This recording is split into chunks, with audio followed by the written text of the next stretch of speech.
Have you ever wondered why, despite being intelligent and aware of what you need to do, you simply can't maintain discipline?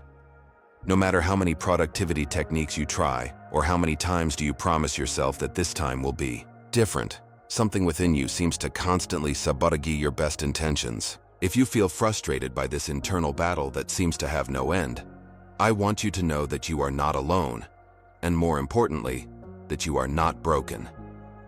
Carl Jung, the brilliant psychologist who revolutionized our understanding of the human mind, understood something that most modern self-discipline approaches overlook. He knew that the true root of indiscipline is not found on the surface of our habits or routines, but in the unexplored depths of our unconscious, where parts of ourselves live that we have learned to reject and silence. In this video, we are going to explore Jung's revolutionary perspective on why you cannot maintain discipline, and how work with your shadow and the integration of your totality can forever transform your relationship with self-discipline. What you are about to discover are no more productivity tricks, but a deep understanding that can free you from years of self-staining and take you to an authentic discipline that arises from your soul. Stay with me, because this revelation could be exactly what your psyche has been waiting. If you have come here, you probably know that your lack of discipline is not simply lazy. There is something deeper happening, something that Carl Jung understood better than anyone. When an intelligent and self-conscious person as you constantly fight against procrastination, it is not because he lacks motivation or willpower. It is because there is a silent conversation occurring in the depths of your psyche, desperate communication of parts of yourself that have been ignored, repressed, or rejected for years. Jung revolutionized our understanding by revealing that indiscipline is not a time management defect, but a way in which the unconscious tries to communicate with you. Every time you postpone, every time you sabote your own plans, there is a part of your being that is screaming for attention.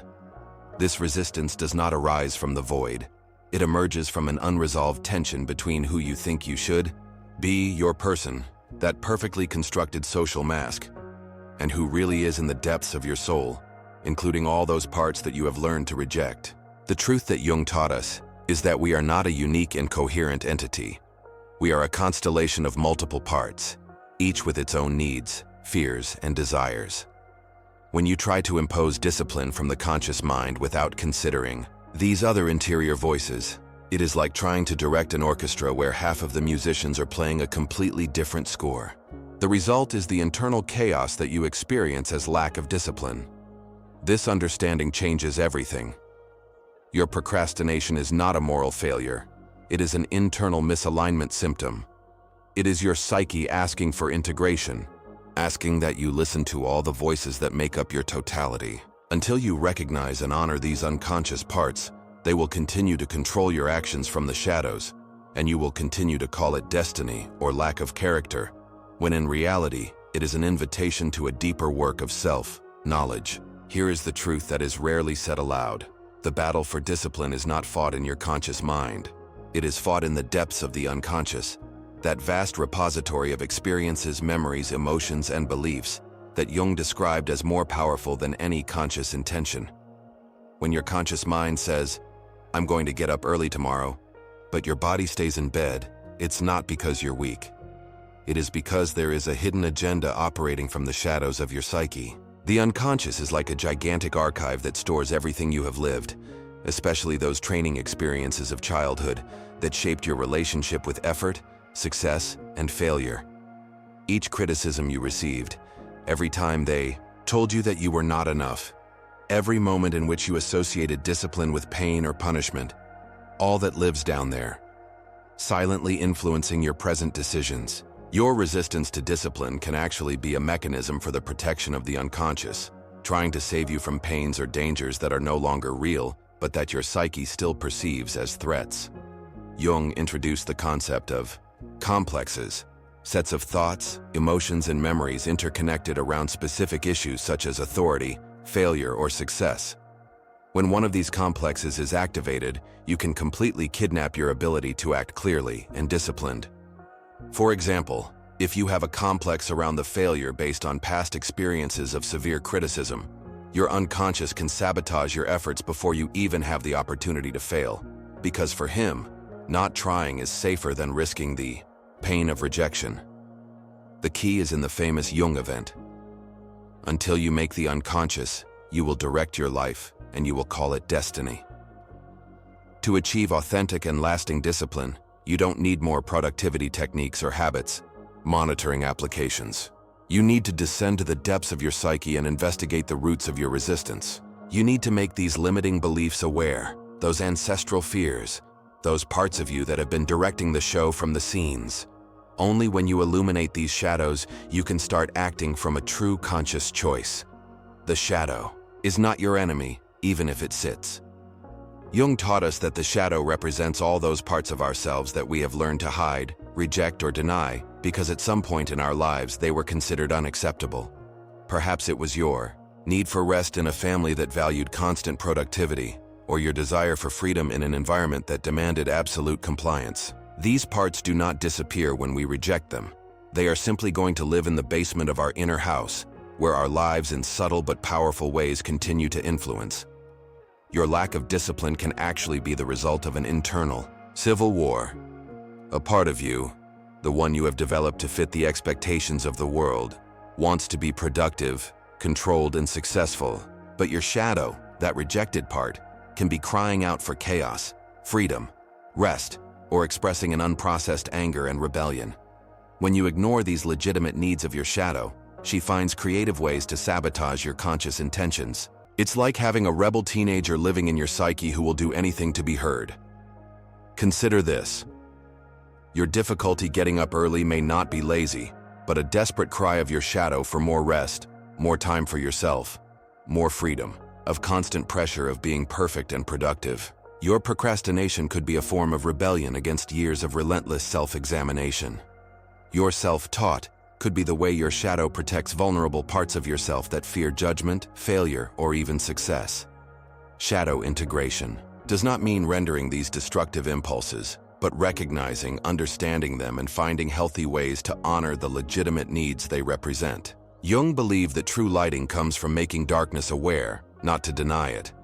When you start dialogue with your shadow instead of fighting it, when you recognize that resistance carries valuable information about what you really need, something magical happens. The internal conflict becomes an internal collaboration, and a discipline arises that is born from the whole, not of the repression. Real work begins with a radical honesty with yourself, the type of honesty that hurts but releases.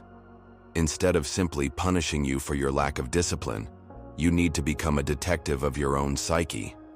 When you feel that family resistance, when your body refuses to do what your mind has decided, hold and ask yourself, what is trying to tell me this resistance? What need is not being treated? What part of me is asking for attention?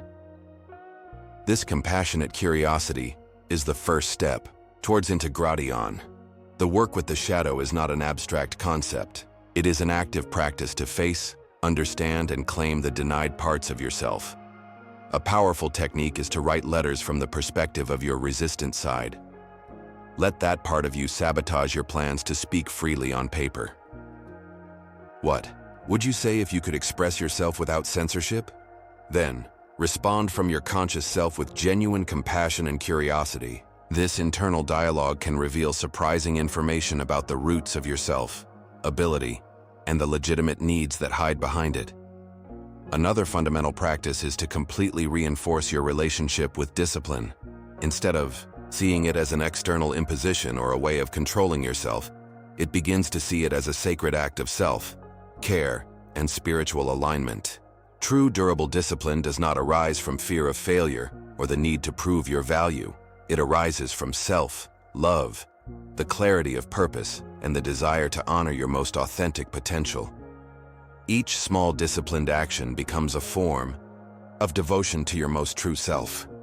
It also creates an emotional monitoring system, not just behaviors. Take a newspaper where you register not only what you did or stopped doing, but what was happening internally. What thoughts arose, what emotions you felt, what sensations your body experienced. Over time, you will begin to see patterns, identify the specific triggers of your resistance, and understand the unique language that your unconscious uses to communicate with you. Remember, healing and growth are not linear. True consistency includes the ability to return with grace and self-pity after falls or deviations. Here is the most liberating truth that Jung left us. Your lack of discipline is not a sign of laziness or character failure. It is a reflection of the beautiful and challenging complexity of the human psyche, molded by stories, experiences, and unresolved parts that deserve compassion, not judgment. The simple fact that you are here, seeking to understand the deepest roots of your resistance, already indicates something deep, a willingness to live differently, with more self-respect, consciousness, and alignment with your inner truth. The real healing and the authentic overcoming of indiscipline do not come through more control or repression, but through the integration of all parts of your being, especially those that you have learned to reject. When all the internal voices, both those that applaud and those that you have silenced, begin to move in the same direction, something extraordinary arises. A natural inner power, a clear purpose that does not need to be forced, and a freedom that is born of authenticity, not of conformity.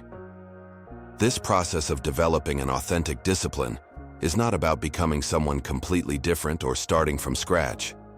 It's about returning home to the essence of who you really are, with all your integrated and honest parts. It is a return to your original totality before you learn to fragment to fit the expectations of the world. Jung called this individuation process, the trip to become who you really are, not who you think you should be. The discipline that emerges from this place of integration does not feel like a constant struggle against yourself.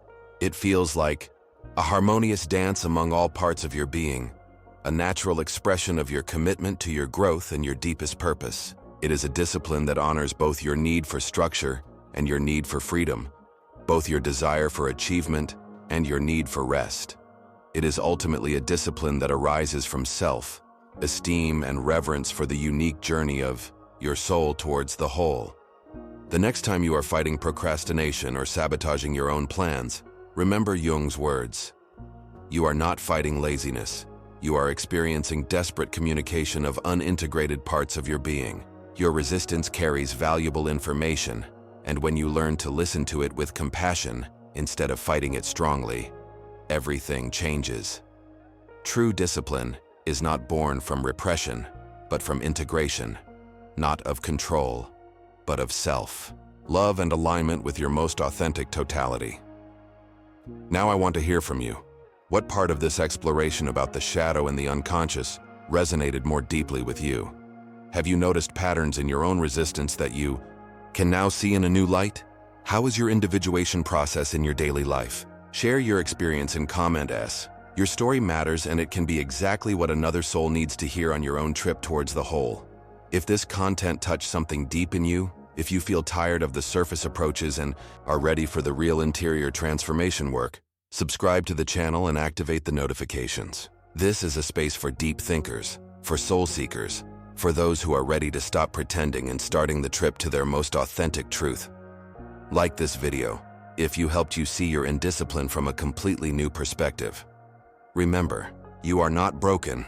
You are in the process of integration. Your resistance is not your enemy, it is your teacher. And your path to authentic discipline begins with compassion towards all parts of who you are. Until next time, and never forget that your totality is your greatest strength.